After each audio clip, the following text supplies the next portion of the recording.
Kira-kira gimana ya cara untuk bikin akta pembagian warisan? Kalian bisa simak terus video kali ini untuk info lebih lengkapnya. Video ini dipersembahkan oleh Arena Publik, informasi dari rakyat untuk masyarakat. Halo semuanya, ketemu lagi di Arena Publik. Jadi di video kali ini kita akan bahas tentang apa sih cara dan syarat untuk membuat akte pembagian. Nah, akte pembagian adalah dokumen penting yang diperlukan untuk membagi warisan atau harta bersama di antara para ahli waris atau pihak-pihak yang berhak.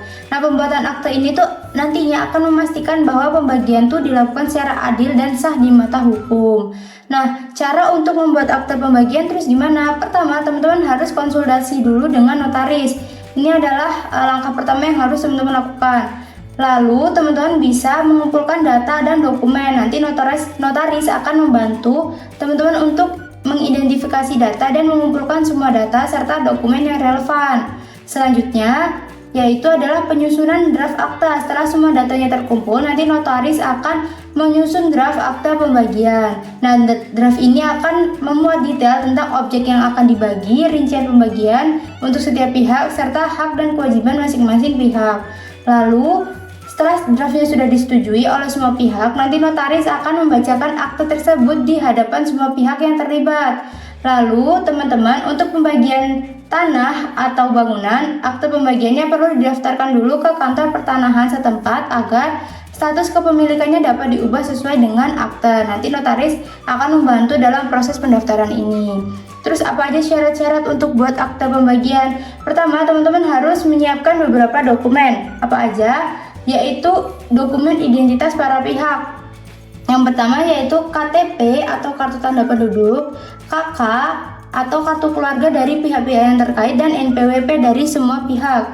Lalu dokumen yang terkait harta atau objek yang akan dibagi. Apa aja? Yang pertama itu sertifikat hak milik atau SHM atau bukti kepemilikan lain. Lalu buku pemilik kendaraan bermotor atau BPKB atau STNK untuk kendaraan motor, dan buku tabungan seperti ini, deposito atau dokumen lain yang menunjukkan kepemilikan aset finansial, lalu dokumen lain yang membuktikan kepemilikan aset yang akan dibagi.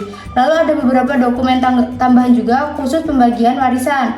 Yang pertama ada surat keterangan kematian seperti ini teman-teman, dan surat keterangan ahli waris yang sah itu bisa berupa penetapan pengadilan agama bagi ahli waris yang muslim dan penetapan pengadilan negeri bagi ahli waris non-muslim.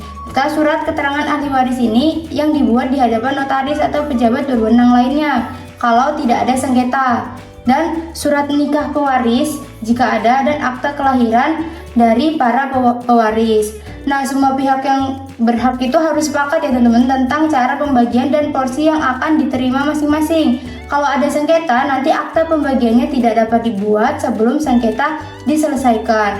Lalu teman-teman bisa tanyakan dan pahami rincian biaya notaris yang harus dibayar sebelumnya.